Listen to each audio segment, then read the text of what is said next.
Hello കൂട്ടുകാരെ, എല്ലാവർക്കും ഞങ്ങളുടെ പുതിയൊരു വീഡിയോയിലേക്ക് സ്വാഗതം. ഇന്ന് ഞാൻ വന്നിരിക്കുന്നത് ഒരു ഫ്രൂട്ട് കസ്റ്റാർഡ് റെസിപ്പിയുമായിട്ടാണ്.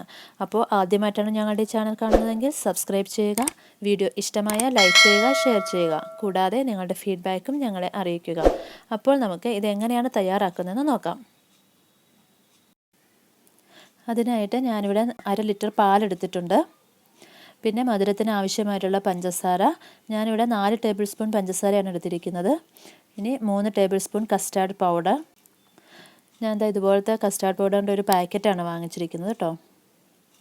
ഇനി നമുക്ക് കസ്റ്റാർഡ് പൗഡർ അല്പം പാലൊഴിച്ചൊന്ന് മിക്സ് ചെയ്തെടുക്കണം. അപ്പം ഞാനിപ്പോൾ ഇത്രയും പാലെടുത്തിട്ടുണ്ട്. നന്നായിട്ടൊന്ന് മിക്സ് ചെയ്യണം.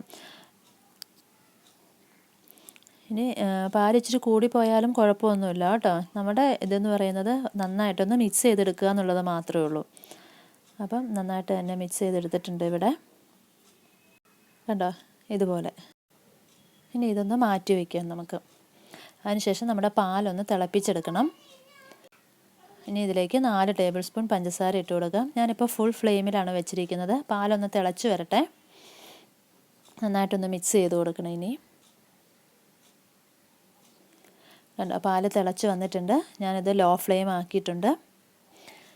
ഒന്ന് മിക്സ് ചെയ്ത് കൊടുക്കുക. അതിനുശേഷം നമ്മുടെ കസ്റ്റാർഡ് മിക്സ് ചെയ്ത് വെച്ചിരിക്കുന്നത് ഇതിലേക്ക് ഒഴിച്ചു കൊടുക്കണം. ഇനി നന്നായിട്ട് പെട്ടെന്ന് തന്നെ ഒന്ന് ഇളക്കിക്കൊണ്ടിരിക്കുക. ലോ ഫ്ലെയിമിൽ തന്നെയാണ് ഞാൻ ഇപ്പോഴും വെച്ചിരിക്കുന്നത്. നന്നായിട്ട് ഇളക്കുക. ഇതിപ്പോൾ നന്നായിട്ട് കളറൊക്കെ മാറി കുറുകി വന്നിട്ടുണ്ട്. കണ്ടോ, ഇതിപ്പം തിളയ്ക്കാൻ തുടങ്ങിയിട്ടുണ്ട്. 1-2 മിനിറ്റ് അത് വേവട്ടെ. അതിനുശേഷം നമുക്ക് ഫ്ലെയിം ഓഫ് ചെയ്യാം. ഇനി ഇതിൻ്റെ ചൂടൊന്ന് ആറി വരട്ടെ. ഞാനത് വേറൊരു പാത്രത്തിലേക്ക് മാറ്റി വെച്ചിട്ടുണ്ട്.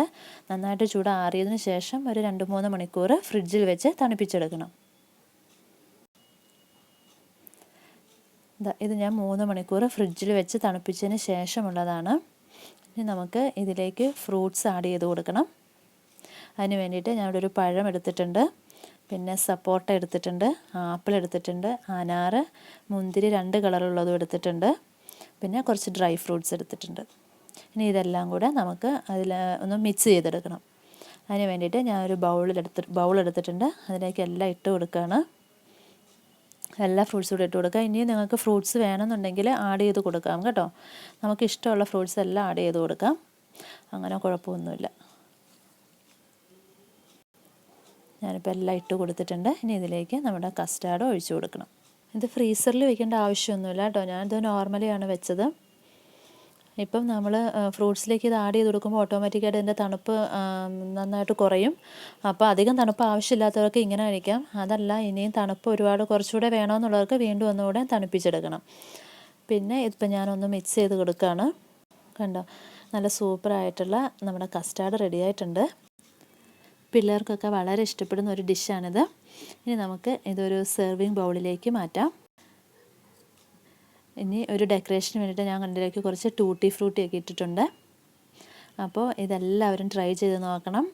നമ്മുടെ ചൂടുള്ള കാലാവസ്ഥയിലൊക്കെ കഴിക്കാൻ പറ്റിയൊരു ഡിഷാണിത്. അപ്പം എല്ലാവർക്കും ഒത്തിരി ഇഷ്ടപ്പെടുന്ന ഡിഷാണിത്. എല്ലാവരും ട്രൈ ചെയ്ത് നോക്കണം. നിങ്ങളുടെ അഭിപ്രായങ്ങൾ ഞങ്ങളെ അറിയിക്കണം. അപ്പോൾ അടുത്തൊരു വീഡിയോയിലൂടെ നമുക്ക് വീണ്ടും കാണാം. Okay, bye bye. Thank you.